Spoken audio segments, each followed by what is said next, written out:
I'm Tom Harrison, and I'm doing Lovers. Also, yes. Now, yes. Now you're ready. Okay. Tom Harrison for Lovers in 3, 2, 1, go. How y'all doing tonight, folks?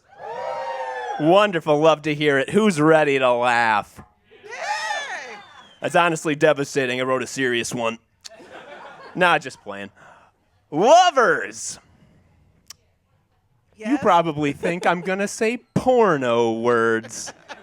I know this show, Dick Awards Podium, please. I know this crowd. You Gen X motherfuckers are all the same. Someone uses highfalutin, erudite vocabulary words to say something raunchy and rude, perhaps even crude, and you people can't help yourselves. I bet you thought I was going to say the word caress. I bet you thought I was going to make the bow chick a wow porno music mouth sounds you freaks love so much. I'm not going to ask for a show of hands because after I've established this tone, I know you're going to be too embarrassed to be honest. How many of you freaks hoped that I would use during this piece the genital shriveling phrase, sexy time? Jesus Christ, sexy time, unbearable.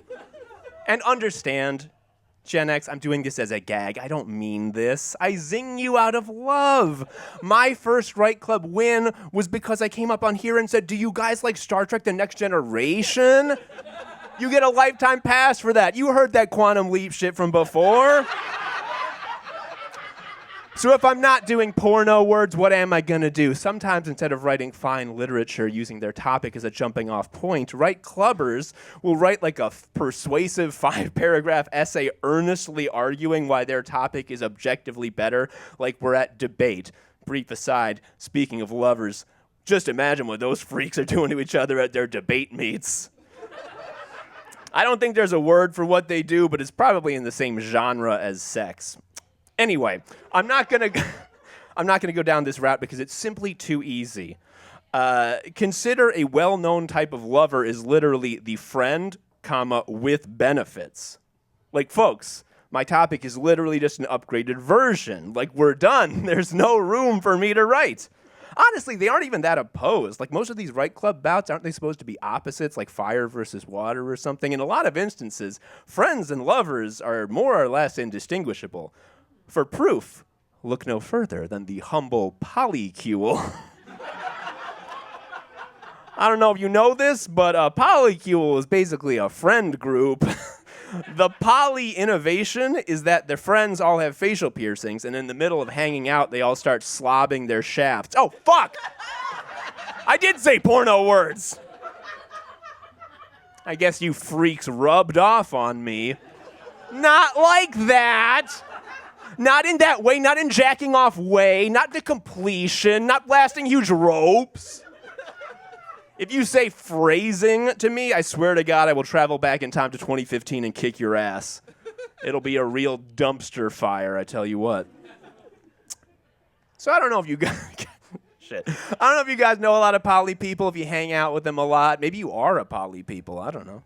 Me, I couldn't be poly. I'm a one-at-a-time guy. But I have a bunch of poly friends. They're great people. But there's a confession I gotta make about poly people, and I know what you're thinking now. Oh, shit, this white boy's gonna make a confession about LGBTQ identities? I better get ready to boo.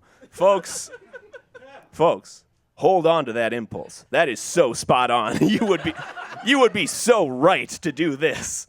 But I gotta say it. I gotta tell you my truth. And look, I know being poly is a real thing. I know it is. It's so valid. I understand this. I know what I'm about to say is ignorant and based on a minuscule amount of data from which no one should derive meaningful conclusions.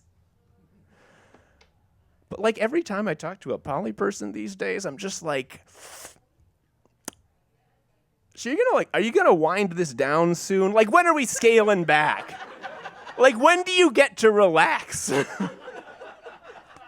I'm just saying that in my observations, the big poly sex houses really peak when everyone is like 26.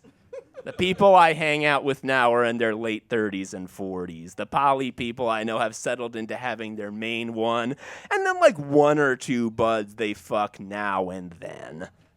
I'm not saying they stopped being poly. I just mean the logistics of the full polycule lifestyle exceed the grasp of people their age for the same reason that I, right now, think that it's a real thrill that I'm out of the house at 8:40 p.m.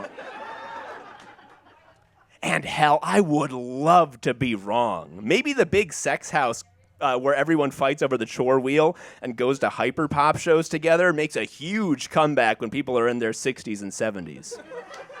I honestly wouldn't know. In fact, I really hope it's true, because that shit sounds incredibly fucking funny.